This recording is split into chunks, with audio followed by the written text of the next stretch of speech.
Hello दोस्तों, आप सभी का मेरे यूट्यूब चैनल में बहुत बहुत स्वागत है। आज हम जानेंगे कि तुलसी के पास दिया जलाने से क्या होता है, हमें कौन कौन से लाभ मिलते हैं। तो आइए दोस्तों जानते हैं। दोस्तों, सनातन हिंदू धर्म में तुलसी के पौधे का महत्व सबसे अधिक है। इसकी सबसे पहले पूजा भगवान विष्णु ने की थी। श्री हरि कहते हैं, जिस प्रकार देवी लक्ष्मी से वैकुंठ को ऐश्वर्य प्राप्त है, उसी प्रकार वैकुंठ में तुलसी के कारण ही पवित्रता प्राप्त है। पृथ्वी लोक पर जिस स्थान पर तुलसी का पौधा हो, उस स्थान पर कभी बुराई का वास नहीं होगा। ऐसा स्थान सबसे अधिक पवित्र होगा। इसी कारण से हमें हमारे घर में तुलसी का पौधा अवश्य ही लगाना चाहिए। तुलसी के पास दीपक जलाने से क्या होता है, आइए हम जानते हैं विस्तार से। इस प्राचीन कथा के माध्यम से जो भगवान श्री कृष्ण ने देवी सत्यभामा को सुनाया था। दोस्तों, एक समय की बात है, देवी सत्यभामा भगवान श्री कृष्ण के पास आकर पूछने लगी, हे स्वामी, आपने मुझे तुलसी के पौधे को जल देने का महात्म्य सुना दिया है, लेकिन तुलसी के पास दिया जलाने का क्या महत्व है? रोज शाम को तुलसी के पास दीपक क्यों जलाया जाता है? इससे मनुष्य को कौन सा फल प्राप्त होता है? तुलसी के पास दीपक जलाने की विधि क्या है तथा दीपक जलाते समय कौन सा मंत्र का उच्चारण करना चाहिए? कृपया आप मुझे विस्तार पूर्वक बताइए। भगवान श्री कृष्ण कहते हैं, आज तुमने समस्त संसार के कल्याण की भावना से बहुत ही उत्तम प्रश्न किया है। तुम्हारे इस प्रश्न के उत्तर देने से पूर्व में प्राचीन इतिहास बताता हूँ, जिससे तुम्हारे सभी प्रश्नों के उत्तर मिल जाएंगे। शाम को तुलसी के पास दीपक जलाने से जो फल मिलता है, उसी का वर्णन मैं इस कथा में करूँगा।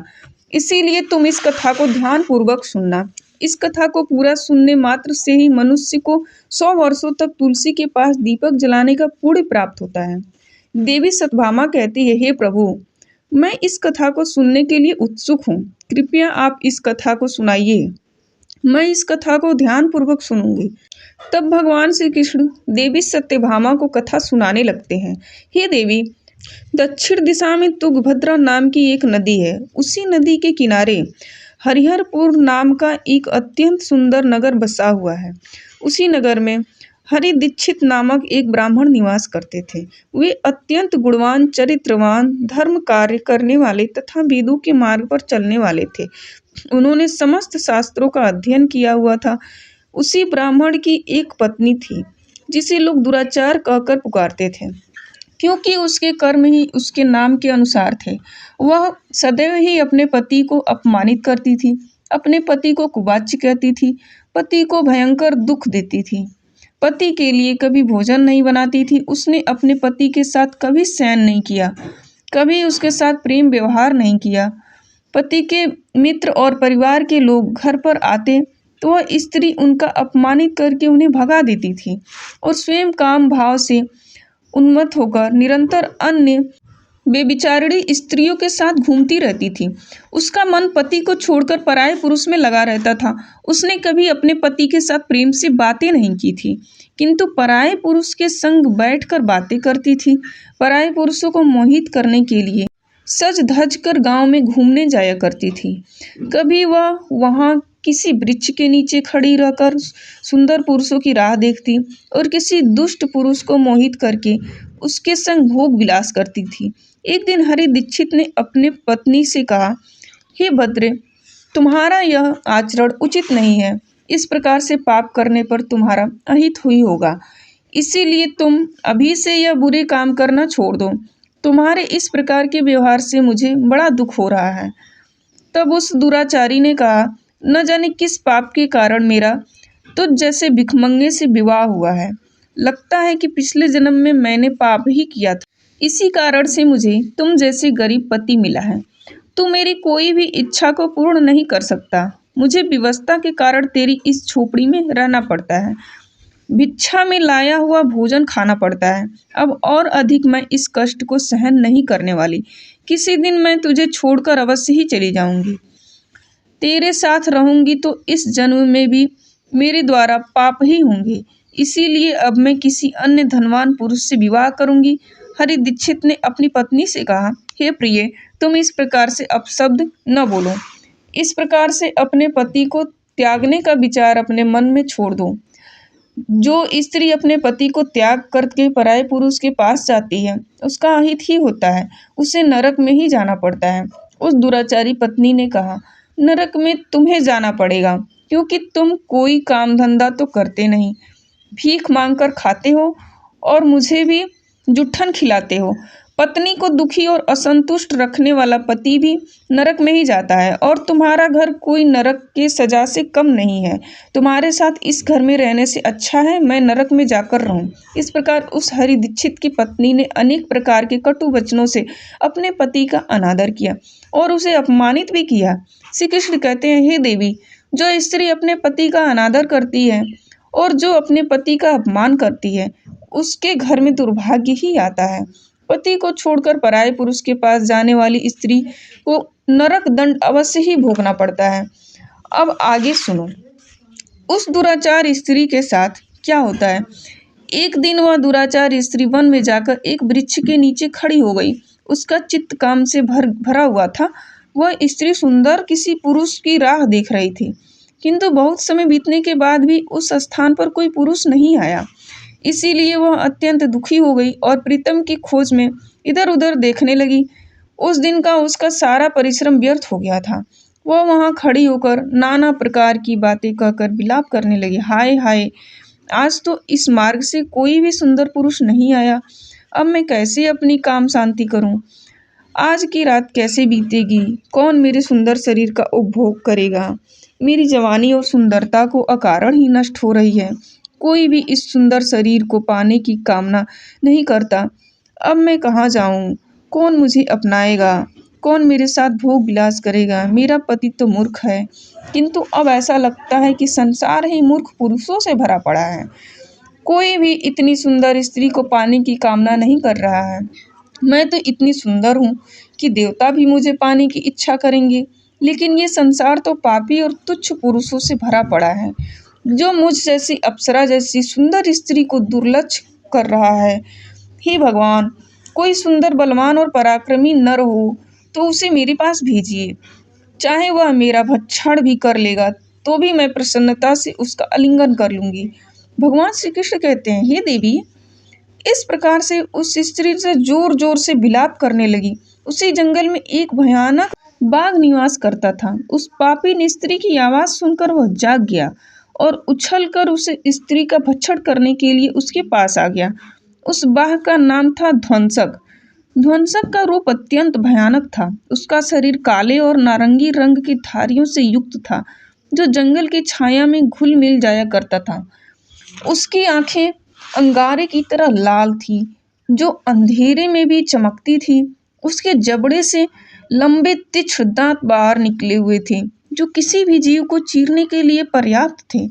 उसकी गहरी गर्जना पूरे वन में गूंजती थी, जिससे आसपास के जीव भी कांप उठते थे।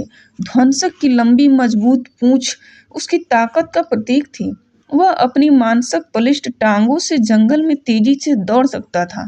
ध्वंसक का पूरा शरीर मांसपेशियों से भरा हुआ था, जिससे वह एक ही झपट में अपने शिकार को धराशायी कर सकता था। उसकी नाक से बार बार गर्म सांसें निकलती थी, मानो वह हर पल अपने अगले शिकार की तलाश में हो।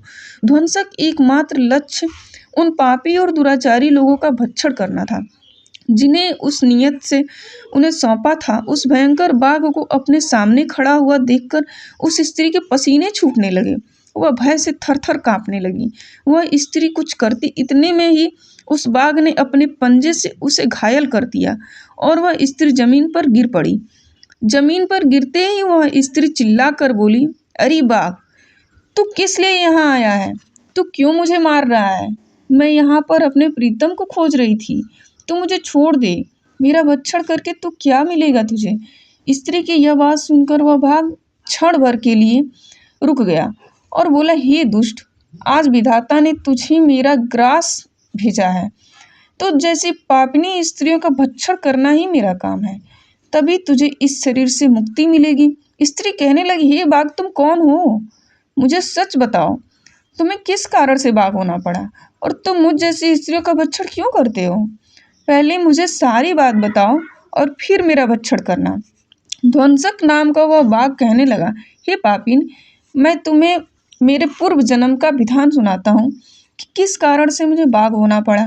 पूर्व काल में दक्षिण देश में अमला नाम की एक पवित्र नदी बहती थी। उसी नदी के तट पर मुनि पर्णा नाम की एक नगरी बसी हुई थी। यह नगरी अपने सुंदर मंदिरों, शांत वातावरण, धार्मिक अनुष्ठानों के लिए प्रसिद्ध थी। वहाँ एक ब्राह्मण का परिवार वास करता था। मैं उस परिवार में जन्मा था। मेरा नाम वेदानंद था। मेरे पिता एक आदर्श ब्राह्मण थे जो यज्ञ, हवन और धर्म अनुष्ठानों का पालन करते थे। उस बाघ ने आगे कहा, हे स्त्री, मैंने अपनी किशोरावस्था में वेदों का अध्ययन किया और यज्ञ आदि धार्मिक कार्यों में पारंगत हो गया। लेकिन जैसे जैसे मैं बड़ा हुआ, मेरे मन में धन का लोभ बढ़ता गया। अनेक यज्ञों का आयोजन किया, लेकिन वे यज्ञ धार्मिक दृश्य से नहीं, धन संग्रह के लिए थे। मैं उन पापियों के लिए भी यज्ञ करता था जो धर्म से दूर थे और उनके घर का भोजन करता था।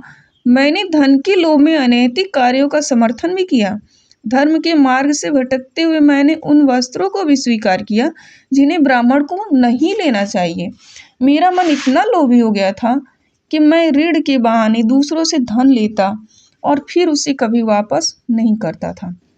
मैंने अनेक प्रकार के छल कपट किए और इस प्रकार पाप करते हुए कई वर्ष बीत गए।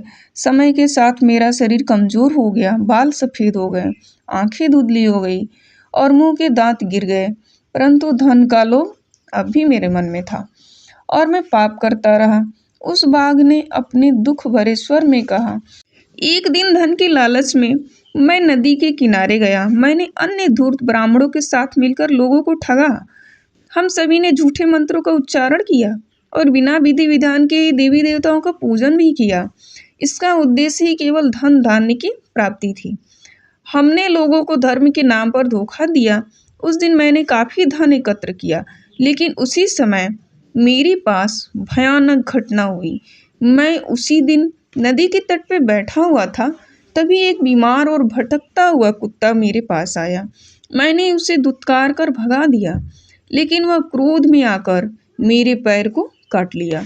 मैं मूर्छित होकर वहीं गिर पड़ा। उसी क्षण मेरे प्राण निकल गए। मेरी मृत्यु के बाद यम के 2 दूत प्रकट हुए। वे काले और भयानक रूप वाले थे। उनके हाथों में जंजीरें थी। उन्होंने मुझे पकड़ लिया और यमपुरी की ओर ले गए। यमपुरी में मुझे यमराज के सामने खड़ा किया गया।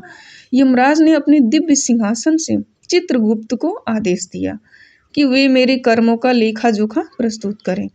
चित्रगुप्त ने बड़े ही गंभीर स्वर में कहा, धर्मराज, ये ब्राह्मण जिसका नाम वेदानंद था, जिसने अपने जीवन में घोर पाप किए हैं, इसने धर्म के नाम पर लोगों को ठगा है, झूठे मंत्रों का उच्चारण कर यज्ञ किए और भगवान का अपमान किया है। यह धन के लालच में धर्म दूर हो गया।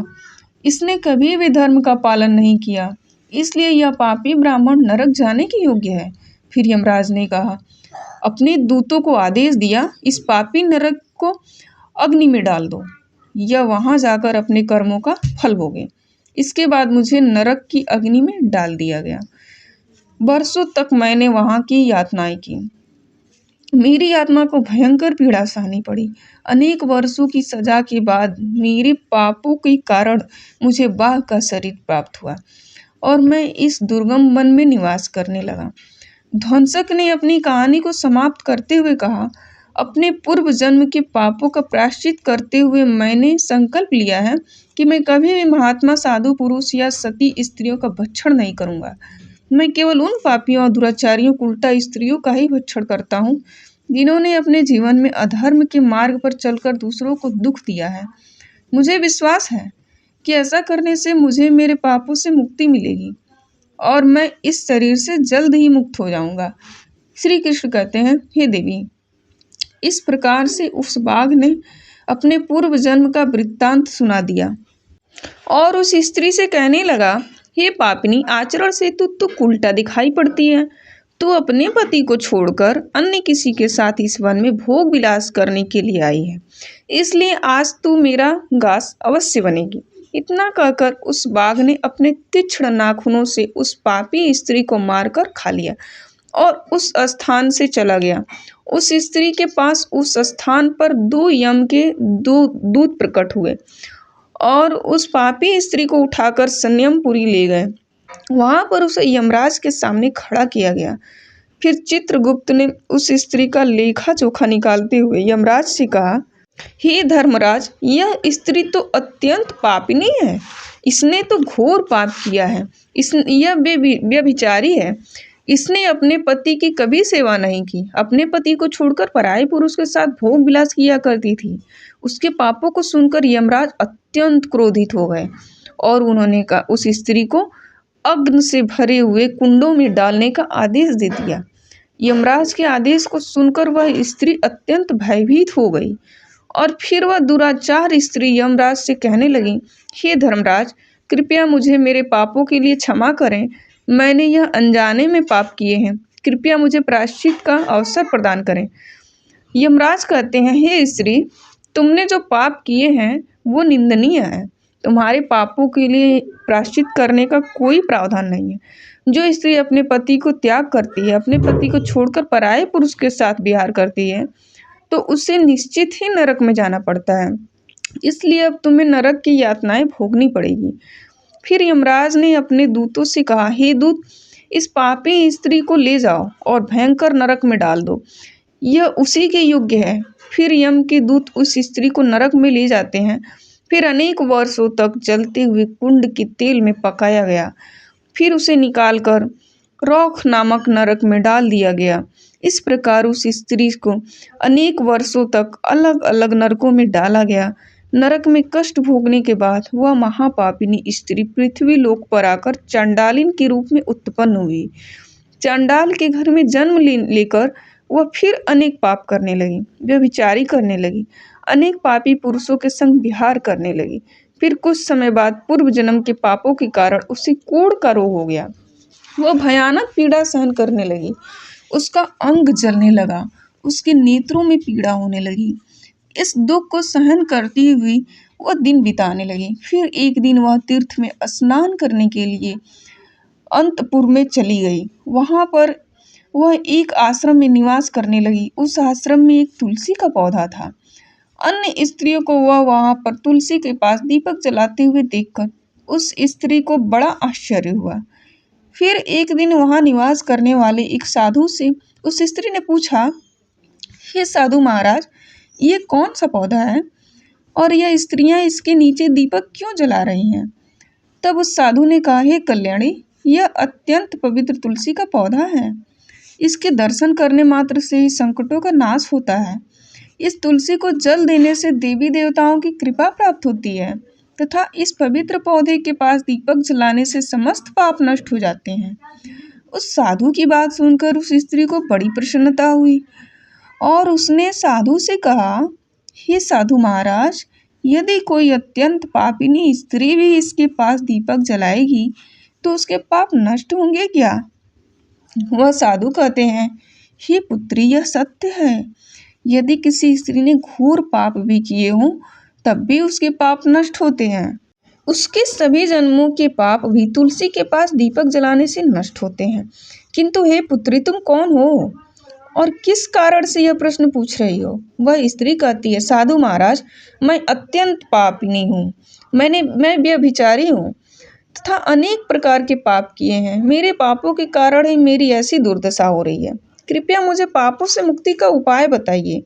साधु कहते हैं, हे पुत्री, अब से तुम नित्य इस तुलसी के पास दीपक जलाकर तुम्हारे समस्त पाप नष्ट हो जाएंगे।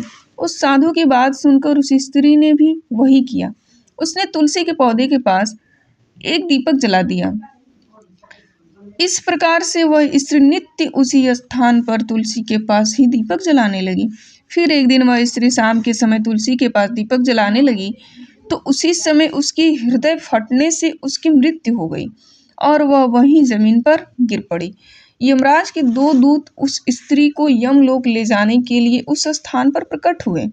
जैसे ही यम के दूत उस पापी स्त्री के पास आकर पास में बांधकर उसे ले जाने लगे, भगवान विष्णु के दो पार्षद उस स्थान पर प्रकट हुए और दिव्य पार्षद अत्यंत तेजस्वी और दिव्य आभा से युक्त थे। उनके शरीर से स्वर्णिम प्रकाश की किरणें निकल रही थी जो चारों ओर का अंधकार दूर कर दे रही थी।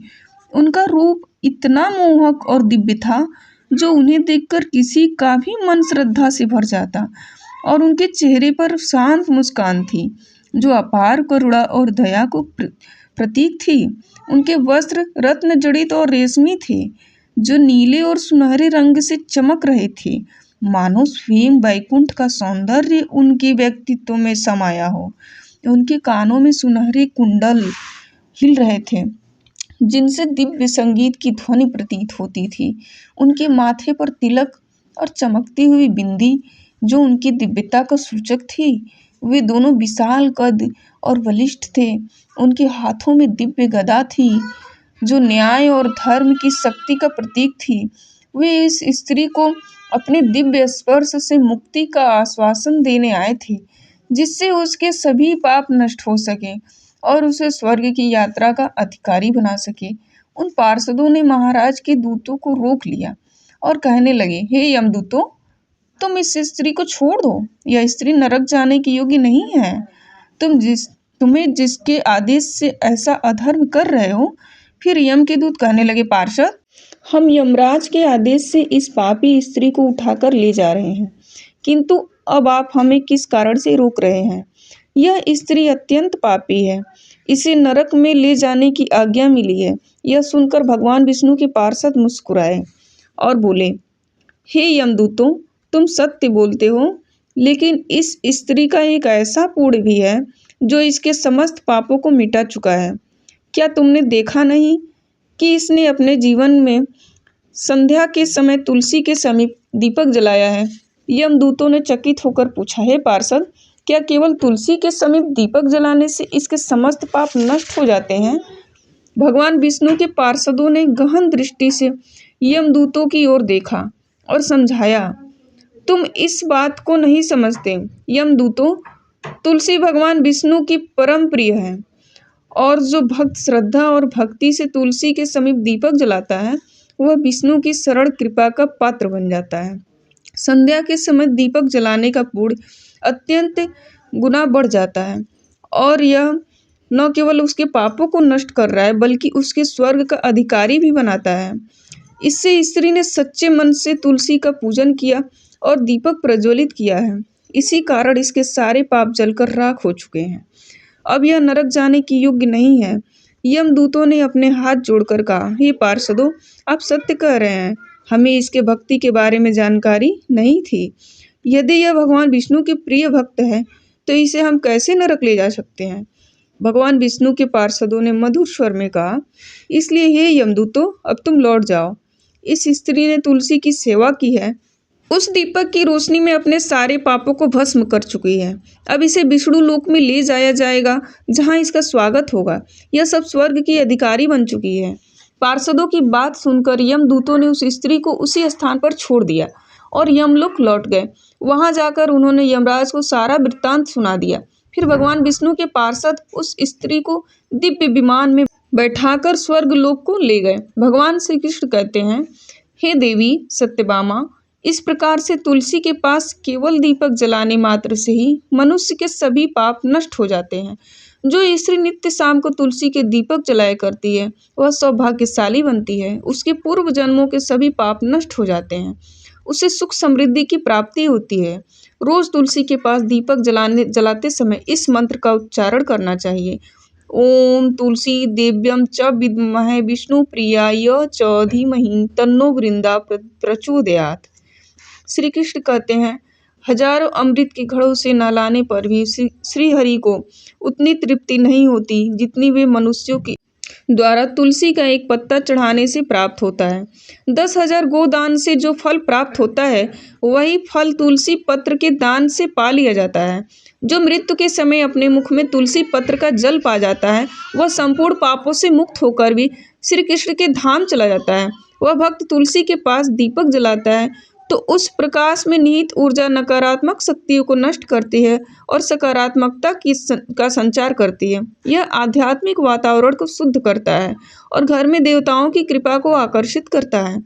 दीपक का प्रकाश अज्ञान के अंधकार को दूर करता है और ज्ञान की ज्योति को प्रज्वलित करता है। तुलसी के पास दीपक जलाने से मनुष्य के भीतर शुद्धता और पवित्रता का भाव उत्पन्न करता है, जिससे उसकी भक्ति और ज्ञान की शक्ति बढ़ती है। यह मान्यता है कि जब व्यक्ति तुलसी के पास दीपक जलाकर उसकी आरती करता है तो भगवान विष्णु का ध्यान अधिक सरलता से प्राप्त होता है। यह साधक के मन में स्थिर और शांति की ओर ले जाता है, जिससे ध्यान में एकाग्रता बढ़ती है। तुलसी के पास दीपक जलाने का अनुष्ठान सूर्यास्त के समय करना अत्यंत शुभ माना जाता है। इस समय दीपक जलाकर तुलसी माता की आरती की जाती है और भगवान विष्णु का स्मरण किया जाता है।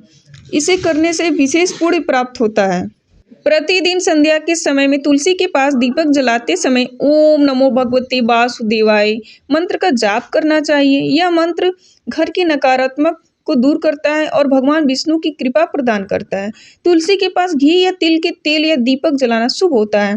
घी का दीपक अधिक पवित्र माना जाता है, लेकिन यदि संभव न हो तो तिल के तेल का भी दीपक जलाया जा सकता है। तिल के तेल का दीपक सकारात्मक ऊर्जा होने में सहायक होता है। ऐसा कहा गया है कि जो भक्त प्रतिदिन तुलसी के पास दीपक जलाता है उसे 7 जन्मों तक पुण्य मिलता है और वह कभी भी दरिद्रता का सामना नहीं करता है। उसके घर परिवार में हमेशा सुख शांति और खुशहाली बनी रहती है। धार्मिक ग्रंथों में वर्णित है कि तुलसी के पास दीपक जलाने से पितृदोष, ग्रह दोष और काल सर्प दोष जैसी बाधाएं भी दूर हो सकती हैं। इस उपाय से घर में नकारात्मक ऊर्जा का नाश होता है और सकारात्मक ऊर्जा का संचार होता है। तुलसी के पास दीपक जलाने से आत्मा की शुद्धि होती है और यह जन्म जन्मांतर के पापों का नाश करता है। इससे आत्मा को शांति मिलती है और व्यक्ति को सद्गति प्राप्त होती है। यह भी कहा गया है कि यदि कोई व्यक्ति जीवन के अंतिम दिनों में तुलसी के पास दीपक जलाकर भगवान का स्मरण करता है तो उसे मृत्यु के बाद यमदूतों का भय नहीं रहता है और उसे सीधे भगवान के धाम में स्थान मिलता है। तुलसी के पास दीपक जलाने से देवी लक्ष्मी का आशीर्वाद मिलता है, जिससे व्यक्ति के जीवन में कभी आर्थिक संकट नहीं आता और हमेशा समृद्धि का वास रहता है। तो दोस्तों, इस प्रकार से भगवान श्री कृष्ण ने तुलसी के पौधे के पास दीपक जलाने का महत्व बताया। दोस्तों, आपको यह कथा कैसी लगी कृपया कमेंट करके ज़रूर बताएं। जानकारी अच्छी लगी तो वीडियो को लाइक ज़रूर करें। कमेंट में जय श्री कृष्णा, जय माँ तुलसी ज़रूर लिखें। साथ ही चैनल को सब्सक्राइब करें और बेल आइकन को अवश्य दबाएं। आप सभी का धन्यवाद। दोस्तों, आपकी एक कमेंट और लाइक से हमें बहुत मोटिवेशन मिलता है। प्लीज़ आप लोग मेरा सपोर्ट करें। Thank you.